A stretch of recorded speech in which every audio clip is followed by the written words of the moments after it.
Now we're going to show you how we took some of these original ideas we came up with for our show and expanded them in 3D CAD. As we started to go from the original sketch ideas into creating these 3D models, we had to start to think about how structurally we could make this work and how we could make it viable to actually create the show on.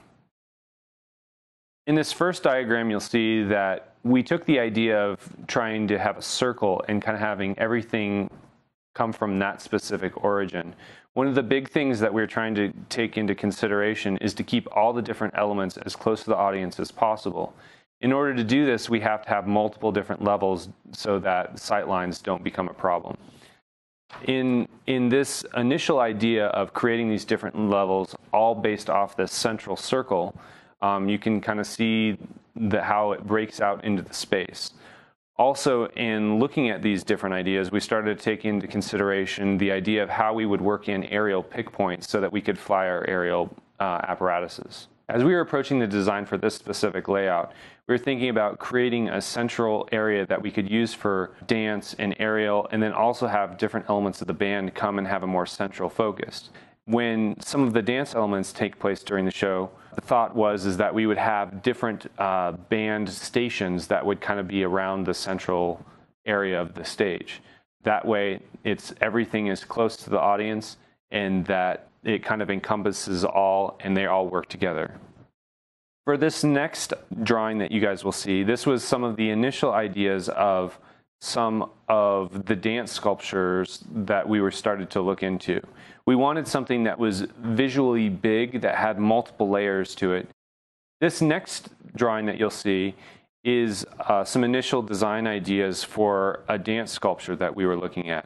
We wanted to create a sculpture that was very tall, so it had high visual impact, and also that the performers could interact with on multiple heights.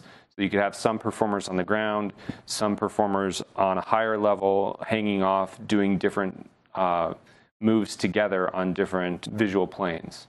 For some of these, we wanted the sculpture look to have the same kind of feel as the stage design.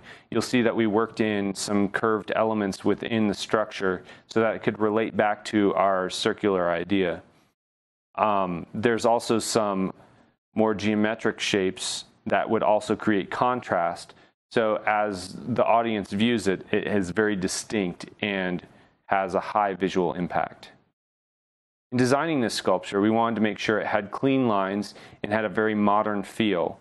We wanted to make sure that it is something that the performer could pass through easily and that could show off the performer's lines.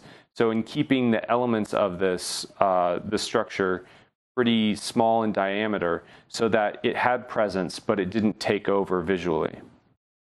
With this design of this dance sculpture, there's lots of areas that you can see through so that performers that are behind the sculpture or in front of the sculpture still have a strong visual presence. Here are some examples of different aerial apparatuses that we've designed and used in the past. As you can see, there's multiple different approaches to designing a piece that can work with aerialists. One of which is that you create a structure that has a strong visual presence, that has a big sculptural element and becomes its own piece. There's also another approach that is more performer focused, so it supports the performer to make strong visual shapes. In thinking about the sculpture for the aerial apparatus, we want it to have a unique look to it and create multiple ways that the performer can interact with the apparatus. In designing the aerial apparatus, you want to make sure that there's multiple different ways that the performer can interact with the sculpture. They can hang by their knees, they can hang by their feet, they can hang by their hands, they can create different poses within the sculpture. There's lots of different ways of creating different types of intensity with the sculpture, of it spinning faster or slower, and the shapes that the performer can create within it. They can work more sculptural poses, or they can do more dramatic hangs, and all these different types of interactions with the sculpture can help to build intensity within the piece.